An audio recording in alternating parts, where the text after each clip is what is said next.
What is good, everyone? Welcome to the Sneaker History Podcast. My name is Nick Engvall, and before we get into today's episode, I'm going to ask a small favor from all of you. We've uploaded over 350 episodes of the show, and we're slowly creeping up on 600,000 downloads. I honestly can't even wrap my head around it. That is insane.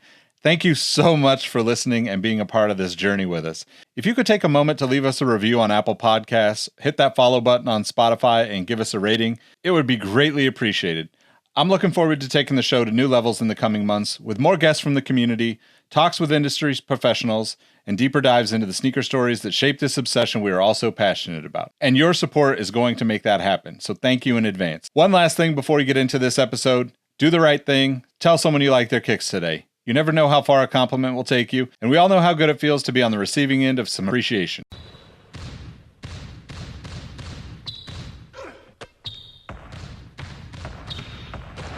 Jordan trying to shake off Starks. Oh, what a move by Jordan! LeBron James with no regard for human life. 12 seconds. Bryant for the win. Iverson against Gill, the crowd on its feet. Allen for the win. Welcome to the Sneaker History Podcast. What is good, everybody? Welcome back to the Sneaker History Podcast. My name is Nick Engvall, and today I've got a very special guest. Kind of been a in the making thing. I got sick a few weeks back, and we weren't able to make this happen before the elections. But I was really excited to have this conversation and meet this gentleman, at least virtually here. So I wanted to share this conversation with the audience and kind of talk about something that you all know that I'm really passionate about. Is kind of bringing sneakers into the normal everyday life and using it as a way to connect with people. So I want to introduce Zellnor Myrie. He's a congressman from New York. Welcome to the show, Zellnor. Thanks for coming on with me. I'm really looking forward to this conversation. I'm very, very excited. You know, I get to do a lot of interviews and podcasts and media stuff. Rarely do I get to speak about something that I'm truly passionate about, and that's kicks. And so thank you for having me, Nick. Appreciate you. Of course. Yeah, I kind of figured that might be the case. You know, like you get to deal with all the hot fire, it's tough questions every day in and day out. So I'm glad that we can kind of be a little break from that for you, but hopefully also kind of tie this into what you've been doing, because just in the little bit that I've done researching you and seeing what you've done, it's like, this is a man that's doing the things that I would be doing if I was in his position. So really admire that. And I guess let's start out by giving people a little bit of background about, you know, what you do now, and then we'll get into a little bit of the sneaker conversation. Yeah, so I serve in the state Senate in New York. Yeah. So it is the upper house of the state legislature here in New York State, and I represent Central Brooklyn, which is where I was born and raised. I went to elementary school in Crown Heights. I like to tell the story of the first time I got on the bus when I was in first grade, and I thought I was grown, taking the bus down Empire Boulevard. And my mom told me years later that she was driving behind the bus to make sure that I was safe. But, you know, I'm a city kid, taking public transit, went to high school at Brooklyn Tech. And then went to Fordham for undergrad and Cornell for law school. But I ran for the state Senate in 2018. I've been serving there since then. I chair the elections committee. So that is, of course, preeminently on a lot of people's minds. But we've done a lot of things in that space. I've been able to pass legislation around affordable housing. I've done stuff around education, done things around gun safety, and of course around elections and protecting our democracy. And I have thrown my hat into the ring to run for mayor of this great city, the city that I was born and raised in the same city that my parents came to close to 50 years ago. They were both immigrants from Costa Rica. They both worked in factories here in Brooklyn. And my sneakerhead origin story comes from my mom, which I'm sure we're going to get into later. But they're the reasons that I'm here. And that same opportunity that they came to the city for, I'm trying to provide for other folks coming in after me. And so I'm really glad to be with you here today. Yeah, man, that's a beautiful thing. So before we get into the origin story of your sneakers, we do a thing on our show called Rockin' and Coppin', and you can imagine what that is. But for the audience, this is really kind of like the last shoe you either wore or are wearing now, and then kind of the shoe that you either just picked up or a shoe that you're looking at picking up. So when I say Rockin' and Coppin', what comes to mind for you?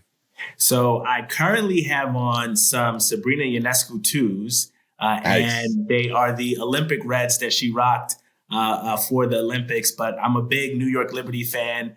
For those of you who may tragically not be aware, the New York Liberty won the championship not too long ago. I was at Game 5, overtime, had the towel over my head, stressed out. My wife is looking at me like, what's going on? And so I've been a big fan of the team, but obviously a fan of Sabrina's. And so I'm wearing the Sabrina 2s right now. I actually brought them to one of the games that I went to. I was trying to get her to sign it. So Sabrina, if you're listening to this, just know that I'm still trying to get a signed pair, but have been a big supporter of the team and the kicks themselves. I have worn them with my suits, as you see me dressed now, and everyone has complimented them, sneakerhead and non-sneakerhead alike, because they pop. And I really like that, contrast of being able to wear some dark colors, but with a bright red that pops. Yeah, definitely. What's a recent shoe that you picked up or something that you're looking at kind of, moving forward? There's, always lots of news out there, but what do you focus on, or what catches your attention? Yeah, so I'm really trying to, and this is, I guess, for a lot of us who grew up admiring sneakers and weren't in a position to get them back then, and then you see them come on the rebound. I really want the DTs, the Deion Sanders. And I haven't been able to cop them.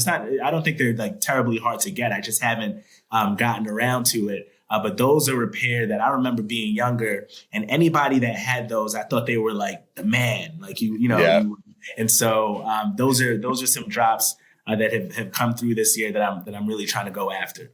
Yeah, definitely. That's iconic. It's one of those shoes. I think as a kid, for me too, it was like it looks so different. Like compared to everything else that you saw a lot of.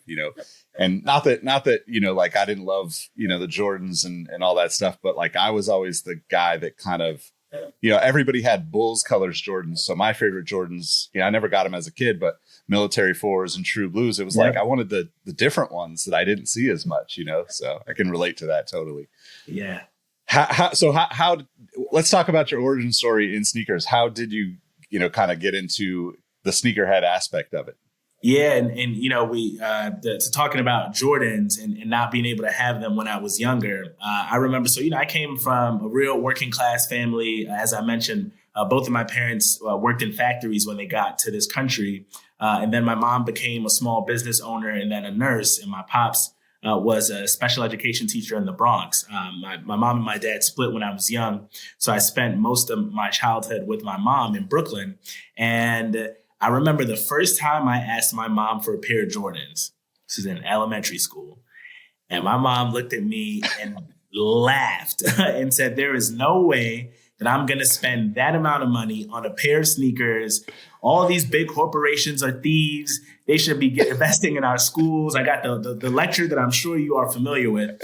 And so she said, you will get your first pair of Jordans when you get a job. And I remember the first job I got, I worked for summer youth employment, and a lot of the city kids know SYEP. And I didn't get a pair of Jordans. This is slightly embarrassing, but remember when we used to wear Diesel sneakers? Oh yeah. And I remember seeing somebody with them on, and that was all I could like really afford at the time. And so I got a pair of Diesel sneakers, which I have since discarded. But when I got my first real job at Old Navy, I was a denim expert at Old Navy, and I remember getting my first pair of J's, and that's when it really started. I would see people in high school. There was a friend of mine, a dude named Steve, that was so fresh, fresh, and every pair. Worked at Foot Locker, and for those of us who were into it, like the dream was to have the referee shirt so you could get the discount. And I wanted to be down so bad. I was looking at fake Jordans. That was like the height of the variant. You know how that goes. I'm trying to fit in. I just grew to love the culture as I started to actually figure out what was in my price point, what I could afford, what I was willing to wait online for. One of my tragic stories was waiting for the Great Fives when they were first retroed. And I thought, all right, let me get out of the city. I'm going to go to Cross County Mall in Westchester because I think it's going to be less crazy. And so I take the first bus out there. It's real early, it's probably like 4:00 in the morning. And of course, there's already a line. And we come up with a whole arrangement. It's like 6 of us. We say, okay, we're going to cut this paper. You came first, you came second, da-da-da. We got a whole strategy. The second bus came, mad people get off the bus, and all of the order is lost. And so now people are fighting, people are yelling at each other, the cops are called, all sorts of this. And so I'm in the cut, I'm still gonna get my my J's. And I walk up to the line to the Foot Locker employee, and I'm like, listen, I've been here since 4:00 in the morning. I need to get my sneakers. And so I get them, and I vow never, ever, ever to wait online again. And of course, I reneged on that, and we can talk about some of that stuff. but that's the basis of the origin story is, these are things that I had wanted. And, the truth that there's similarities between sneakers, and this is what you do for the culture. They tell a story about the person. They are an instrument to reflect something that you can see immediately. You don't hear anything, but you can see a story in that. And politics is a similar thing. It's about telling stories about who we are as a people. And I have been drawn to sneakers because of what they signify, particularly when we don't have as much leeway on fashion for men. You're able to express some of that flair in what you wear on your feet. And I've just remained in love with the culture ever since. That's awesome, man. Yeah. I mean, I share such a similar story, with, same, my mom had almost word for word the same response the first time I asked for Jordans. And, first job, I did buy a pair of the charcoal 9s. Was my first, but it was I basically did landscaping, and then my first job before that was umpiring Little League games, believe it or not. Oh, wow. And so I had those 2 jobs for the full summer, and the charcoal 9s were on sale.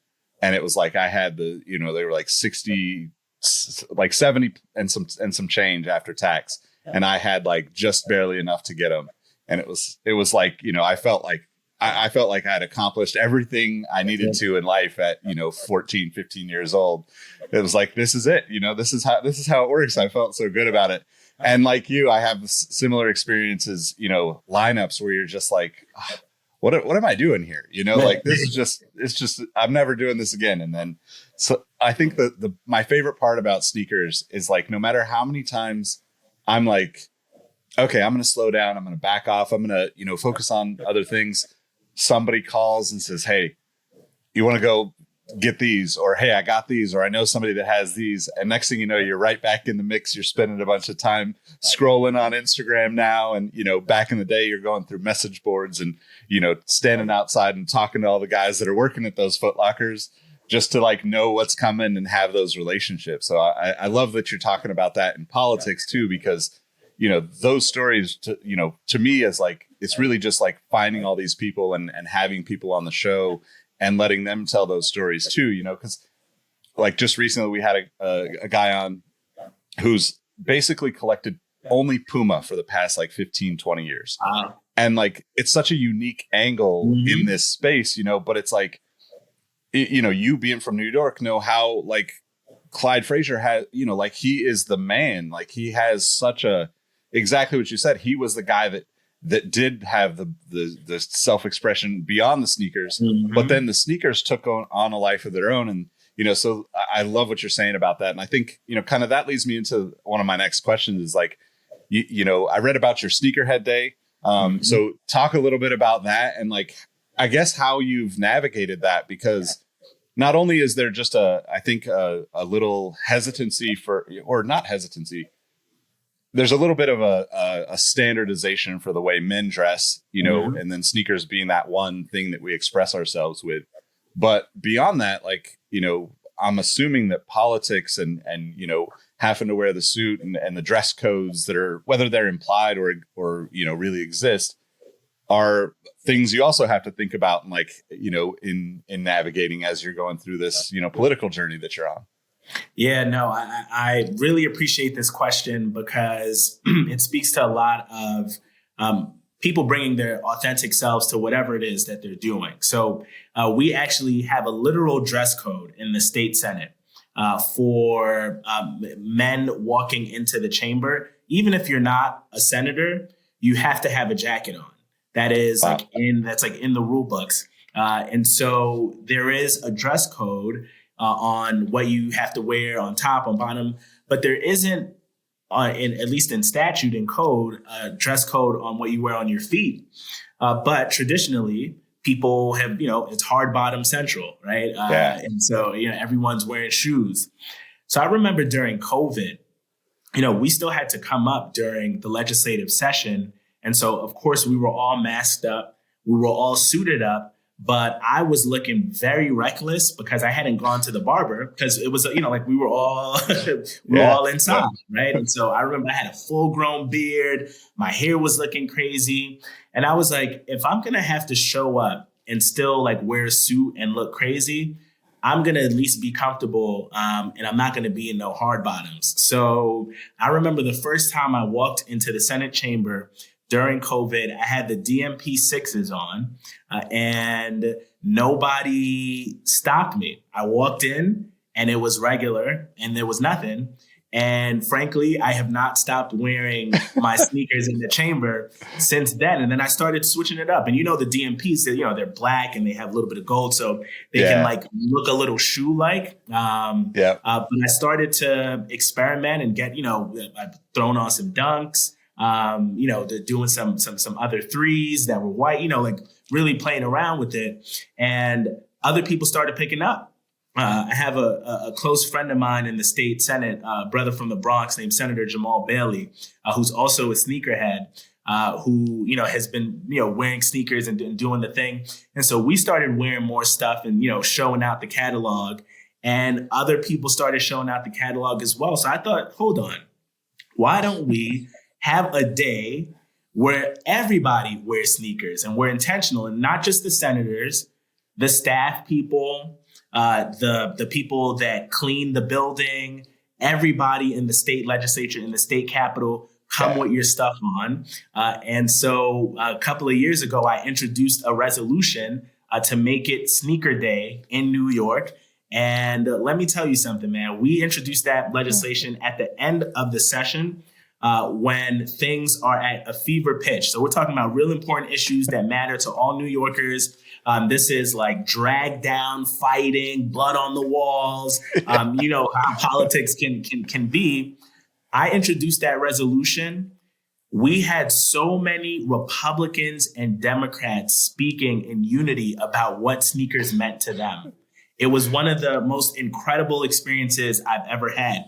And people getting emotional talking about what sneakers meant to them, whether it was from a fashion standpoint, whether it was from an athletic standpoint. And man, we had Republicans in Yeezys. We had all sorts of like every brand. We had people that weren't really showing out on style, just on comfort. And they're like, why don't I do this every single day? Like, this feels good to me. And that was a real important moment, I think, not just for me as a sneakerhead, but really for the culture, and to demonstrate that this goes beyond any political affiliation.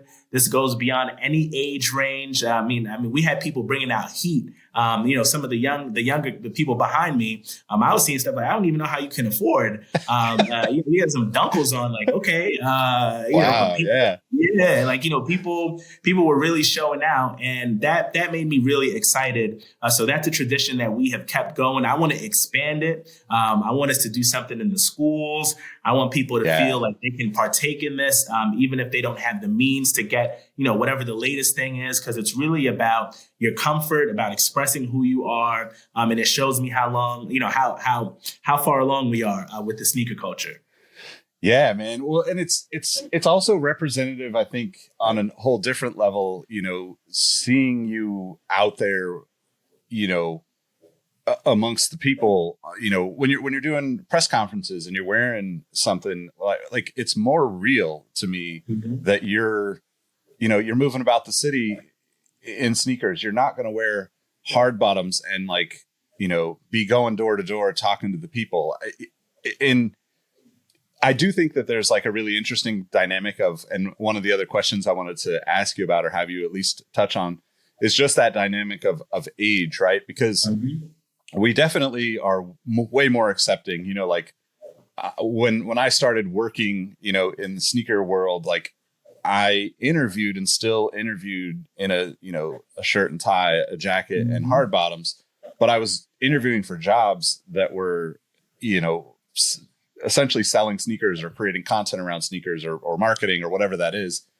And over time, like I came from doing sales for, big companies like AT&T and stuff like that before I got into the sneaker world.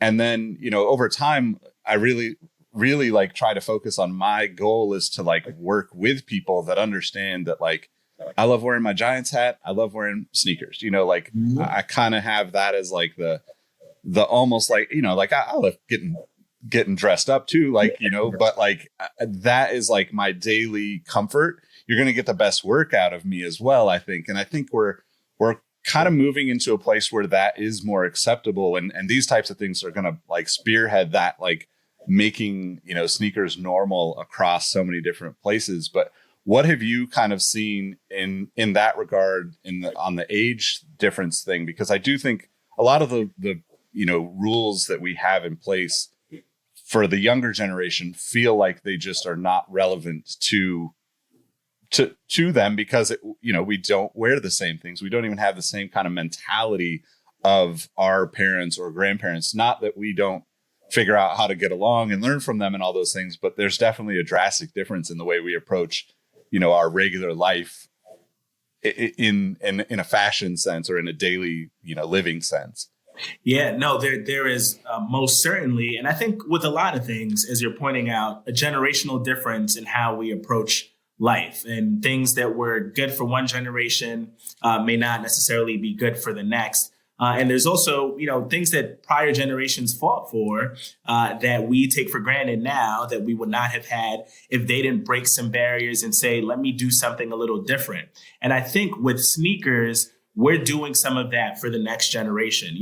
Some of us, and I think we're in the same age band, remember when like being a sneakerhead was very subculture.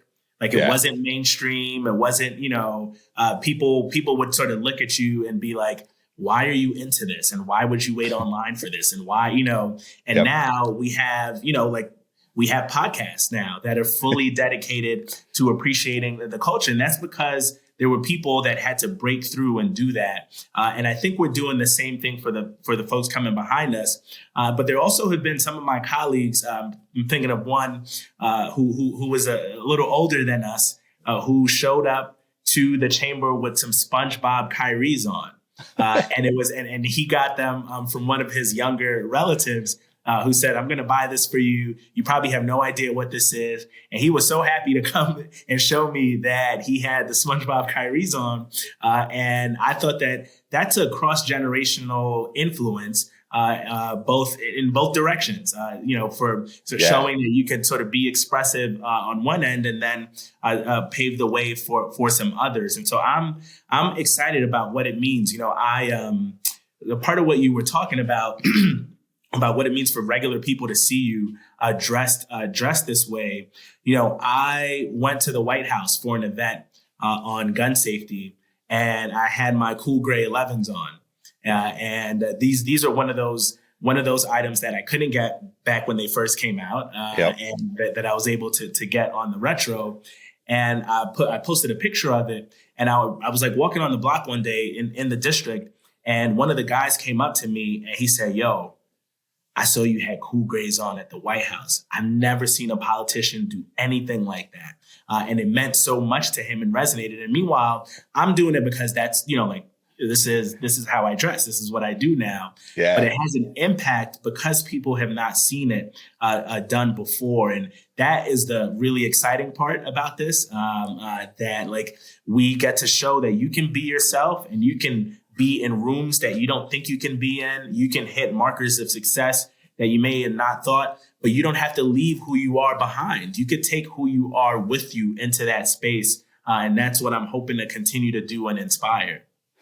Yeah, man, that's so cool. I mean, it gave me goosebumps when you said that, because like that is it's such a relatable emotion for anybody that cares about sneakers, you know, and I think, you know, even like going back to like you talking about wearing the Sabrinas, I think we all have, you know, like I'm from Sacramento originally. So like we lost the Monarchs, but we got a championship, you know, and like the WNBA has obviously gone through a lot in, you know, the 20, 30 years, but like that to me, like there's so much, you know, like when I'll throw on like one of the old tees or something like that, you know, it's very similar to that, where it's like, oh, you were around and you remember that. And like the amount of just like, let your guard down, let's have a conversation is what I love, you know, specifically about sneakers, but like, you know, sports and all types of different culture that we kind of tie into the sneakerhead thing. But it's like the easiest way to start a conversation, you know? And I know that like we have a lot of, you know, you probably know this more than anybody being on the political side, because that's kind of what you have to do, I assume, as a politician, is like learn how to have conversations with people you might not normally have conversations with. But for, you know, for the consumer side and like just the, you know, that, I don't know, normal is not the right word, but just like the average person, you know, we're in this time where we're so isolated coming out of COVID, you know, and in the political climate and all of this stuff, where like it's inspiring to me to see you doing this and hear you doing this and hear about it, because it's really what I want to try to continue to do with this show and with all the things I do in the business, to like really kind of just continue to remember that like we're so similar in so many ways. We have so many shared stories, but like really it's a pair of cool gray 11s that like everybody can look at that and be like, oh man. And then seeing you do it at the White House, it's like, that's exactly what we want to see, you know, like we want to see more of that representation for our little, what we feel like is our little niche sneakerhead community, which is obviously not at this point, because we're, you know, you walk anywhere in the city and you're seeing, you know, dozens of crazy shoes at this point. But I guess like, how do you look at that in terms of, you know, just being out there, you know, like, I guess representing, you know, kind of a group that, you know, especially in politics, probably feels a little underrepresented, you know, like as sneakerheads. Yeah, you know, this is, you know, it's in part why I wanted to do the resolution and to have it become a part of the conversation. You know, I had colleagues who were like, I'm shopping for sneaker day. And I was like, okay, so great. Cool. You know, like that's amazing. And they're like, well, I don't know exactly what to get. Like, what do you, and I'm like, the whole point is that you get whatever you want and you express yourself however you want. And, you know, for the inaugural sneaker day, me and Senator Bailey, we bought the majority leader, Andrea Stewart Cousins. She is the first woman majority leader in the state Senate's 200-year history, first Black woman to do it. And she always wears these beautiful scarves. And it's like incredibly fashionable.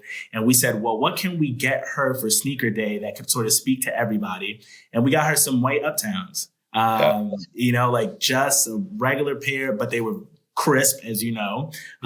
And seeing her rock those for sneaker day was like, wow, you know, like this is because white ups are one of those utility sneakers that can both be, you know, a very fresh compliment, or they could look raggedy. And it goes the whole spectrum because they're a useful sneaker. And it's like, you know, I think there's some sneakers that are stepping into that white up space, like the Panda Dunks that like you see, you know, like that are just like, you see people on the train in suits with pandas on, and you see tourists from Asia with pandas on. You see the bodega guy with pandas on. And that showing the commonality, the thread that all of us can share, that to me is one of the most powerful things about our sneaker culture making its way into the mainstream. And, you know, again, it's not unlike politics, where my job is to show us the things that we have in common, and show that they are much more in volume and quality than the differences that we have. And when we're coming together as much as we can, particularly in these times, we're able to cut through a lot of the noise and see our humanity in each other. It's like, look, if you got something dope on, who cares where you're from, what your political party is, you know, what, like, it's just like, yo, nah, that's what's up. Those are, you know, like, and we, you know, for us, the sneakerhead appreciation is one thing, right? Because you can, like, if you tell me something and you're like, nah, Z, you got that, like that means the world to me. But it's also like an older woman. I was walking down the street one day, clearly not a sneakerhead, clearly not whatever, and she was like, I love those shoes. And like, that's also a form of satisfaction, because again, it shows that there's just a humanity and appreciation. It's the same way that when we look at a beautiful piece of art, or when we look out into the ocean, or we look out into nature and we say, wow, that's amazing. All of us feel that. We all know that. And I think, you know, on a much smaller scale, but important nonetheless, that's how we feel about sneakers and people expressing themselves. So that's something that I really love about the culture. Yeah, absolutely. Couldn't have said it better myself, man. I 100% agree. So let's shift a little bit.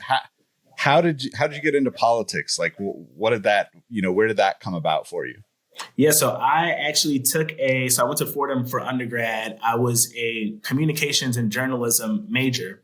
So I actually covered the basketball team for my school paper. Yeah. And I thought I was going to be on SportsCenter, ESPN. You know, I thought I was going to be this big sportscaster.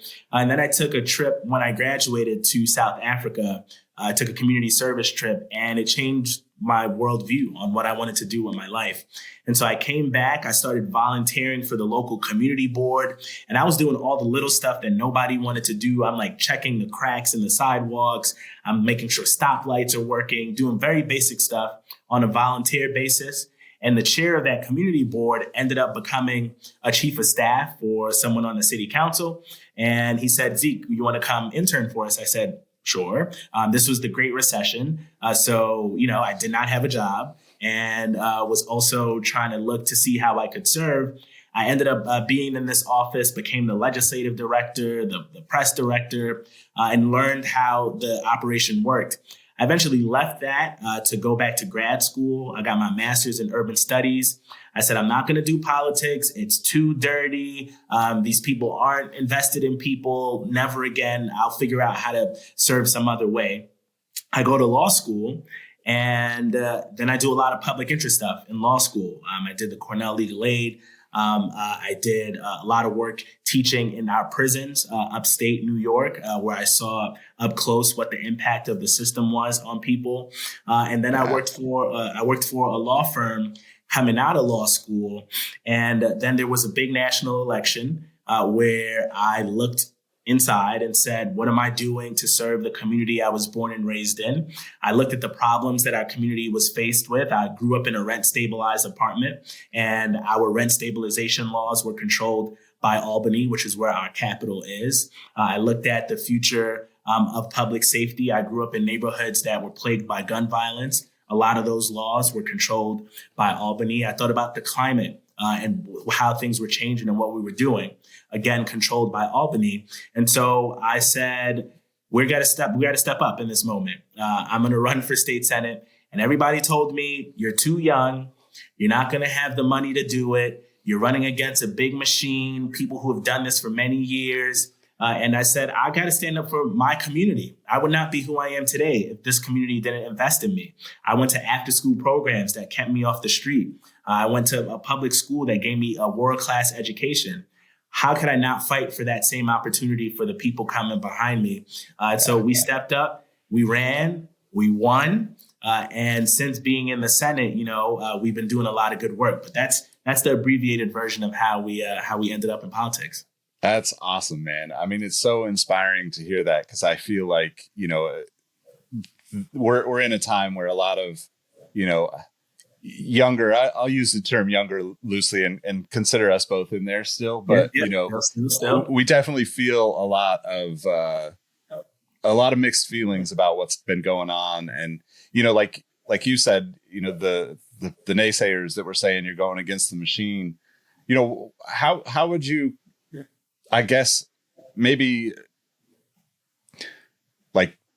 what kind of advice would you have for like the sneaker enthusiasts that are listening to this right now that have had that thought of like, getting involved in politics, giving back to the community, like, to me, that's something I would love to see more people get inspired to be a part of. But at the same time, like, it's heavy right now. The political climate is very, heavy for a lot of people. So any words of advice for that, like, next generation? Yeah, so I would say one, and I got to give a shout out to the sneaker company Common Enemy, which has used actual sneaker production as a measure of social justice and dedicates a portion of what they make to getting healthcare to people and ensuring that we're giving opportunity to folks. I have a pair of their first model, Common Enemies, and the founder is a Brooklyn guy, and so want to shout them out. So if you're a sneakerhead and you want to figure out ways to give, there are opportunities right in your lane. But more broadly, I think there is something in us, the folks that like sneakers, that like we like being different. There is something special about having a pair that not everybody is wearing. There's something about walking into a room with some OGs that people are going to be like, oh, wow, and also like getting, different colors, things that pop that may not be the norm. That same spirit in you to be different, to have something that not everyone else has, you can use that same spirit to help people, because the only people that change the world are the folks that say, let me be different from the rest and let me see how I can make life better. So you could take that same courage, that same style, that same swag, you can bring that into this space and say, how can I do politics a little different than what it has been done like in the past? And, for me at the time, part of that was how young I was. But it's not just that, right? Like, you got to stand up for things that oftentimes are not easy to stand up for, and things that everyone recognizes are wrong, but people just have not had the courage to do. And so I would encourage you in any little space, and that doesn't mean you have to run for office, though you should run for office.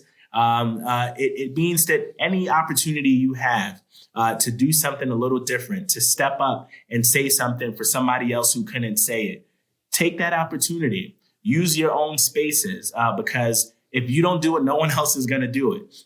If you don't rock those, exclusives, then like the people who are interested in you not being successful, they're going to do it. And so you got to step up in this moment and use that same spirit to make some change. Yeah, man, I love that. I mean, we intro our show and outro our show by telling people to, suggesting to people that they tell someone that they like their kicks today, because you never know how far that compliment is going to take you. And, for me, it's established, long-term relationship with my girl, some of my best friends, like experiences that I could not even fathom just by being a nerd about sneakers and sharing that with people, So I guess a little bit maybe tougher of a question. How do you deal with kind of the challenges of, I don't want to call it the wins and losses of what you do, but obviously, we've talked a lot about your success in like bringing the sneaker thing along with you and kind of breaking down some of the status quo there. But like, obviously you probably go through a lot of things where you're pushing for change to happen and it doesn't happen. How do you deal with that? And like, what would be your advice for kind of the average person that's out there experiencing those things as a voter?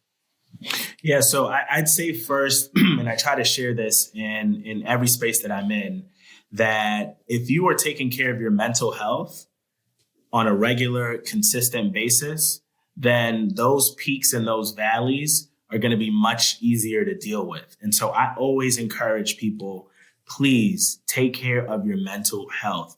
And for some people that looks like therapy. I'm in therapy. I make it my I ensure to tell people that so that you can feel comfortable talking about it. But that's not it for everybody. There are other things that people go to and can use. Make sure you are taking care of your mental health, because here's the thing, and certainly social media is exemplary of this. You only see people's highlights. You only see people's peaks. They're only talking about the good things that they have done, but you cannot get to a peak. It defies the laws of physics without going through the valley. You have to climb up. You eventually have to be down. And that's what life is. It is a combination of both of those things. And so talk about your valleys too. Talk about your failures. And for me, I've tried to change a lot of things in this system. I have backed candidates that have lost. I have been discouraged by the system not moving fast enough, by seeing people struggle and not being able to fix it. I've had my constituents not be ashamed to come to me and say, why haven't you done this? Why haven't you done that? Why haven't you fixed this? But oftentimes in those particular instances, much like when you're trying to get something on the sneakers app and it says, sorry, you did not get it. Like, you got to resolve that you'll get the next time. You'll get it on the next wave. And there will be a next time. And that is what has helped me get through some of the challenges, is to say, look, I might not have gotten the win here, but I have made progress, and it's an opportunity for me to be even better the next time. And so don't get discouraged, right? We don't get every pair that we want, but you get the pairs that you need. And that's what has given me solace in some of my valleys. Yeah, that's a great way to put it. All right, so I'm gonna hit you with the toughest question of the conversation. What's your favorite pair? Or let's say what's your favorite 3 pairs? What are the 3 favorite pairs that come to mind? Because that gives you a little bit of leeway, and I can get a little bit more of your style preferences out of that for the audience. Yes. Okay. All right. That does give me some more leeway. Okay. So, Space Jam 11s, to me, clean, classic, tied to childhood memories. That is definitely up there. I had, this is a little embarrassing because I can't find them and they're in storage somewhere. I had the Huff tie-dye Nike SB's highs. And because I knew I was coming on to your podcast, I went to go check how much they were going for on GOAT. And they're like $2,000, which is crazy. Yep. But I just loved everything about how it popped, how different it was. And of course, because SBs, for me, at least are really comfortable. So I'm gonna put them in the category. And like, I don't want to make this like a completely Nike thing. So I'm gonna step outside of the Nike space for a second. And these are recent. I don't know if you saw the Jetson Crocs that released. Oh, yeah. I see. Yep. And like that, I was, people on my staff were laughing at me for like being like, yo, actually, I got to go pick these up because they were, to me, again, reminiscent of my childhood, but also something that was comfort. And they just like looked dope and had, little, how these things look. So. Yep. I'd say that I'd put those 3 forward for consideration. But you know how this is. It's like picking your favorite kids that you Absolutely. love. You love them each in a different way. Yeah, and I think that the fun part about that question is that it can change. Like you said, Space Jam 11s. I think depending on your age, you have that nostalgia, you have that core childhood memory connected to them. But then there's so many things that come out, and there's so many artists and creative folks that are doing so many just cool things in the world of sneakers that, that can shift depending on the day of the week almost for all of us, so can totally relate. Yeah. So I guess like last but not least, let's let everybody know how they can find you outside of this show, how they can support any of those things that you want to get out there to the sneaker community? Yeah. So again, this has been just really dope and exciting to talk about. And I would encourage everybody to check me out at Zellnor.nyc. That's ZELLNOR.NYC. That's our campaign website. As I mentioned, I'm running for mayor of New York City. This is a city that I love. This is a city who has made me who I am. And it's a city that, whether you're a sneakerhead or not, you should be able to live, you should be able to afford, and you should be able to prosper in. And we need folks fighting for elevation of all of us, for those opportunities. And that's what I'm fighting for. So check me out at Zellnor.nyc. There are ways for you to support what we're doing right on the website. And I think I have my Cool Grays on in the launch video. So if you need to get anybody to hooked in on that, you can say, check out this dude running for mayor in Cool Grays. Awesome, man. Well, I appreciate you taking the time to chat with me. I'll wrap here, and then if I could get just a couple minutes to kind of let it roll before you sign off. But thank you everybody for tuning in, for watching or listening wherever you're taking this in. Make sure you leave a comment, make sure you support, and we'll catch you in the next episode. Peace. Hey everyone, this is Nick again. Before you take off, do us a solid and head over to Apple Podcasts to leave us a review. Give us a rating on Spotify and Amazon Music, and make sure you're subscribed to our YouTube channel because we have even more video content coming soon. Speaking of new content, we have an amazing community of sneaker enthusiasts that hang out in our Sneaker History Discord on a daily basis. While sneakers is a connection point that brought us all together, we've all discovered countless shared passions that we have in common with each other. We recently launched a couple of new podcasts directly from our community. One of them is a Formula One podcast. If you're an F1 fan like me, the Exhaust Notes podcast is your weekly fix of Formula One fun. It's hosted by myself, Rohit Malhotra, and Todd Yates. New episodes drop every Tuesday. I've been wearing fitted hats for years and collecting my favorite teams since I was a little leaguer. It has been awesome to see so many new fans getting into fitteds in recent years. Crown and Stitch is our new talk show about fitted hats with Dexter, Keith, and myself, where we talk about fitted hats, snapbacks, throw in some obscure hats because we all kind of like some funky stuff once in a while, don't we? Copping, collecting, and so much more. New episodes drop every Wednesday. Hit the links in the show notes for this episode to give our new shows a listen, and be on the lookout for more new podcasts dropping soon. Last but not least, tell someone you like their kicks today. You never know how far a simple compliment can take you, and we all know how good it feels to have someone show their appreciation. Thank you all for the support, and we'll catch you on the next episode. Peace.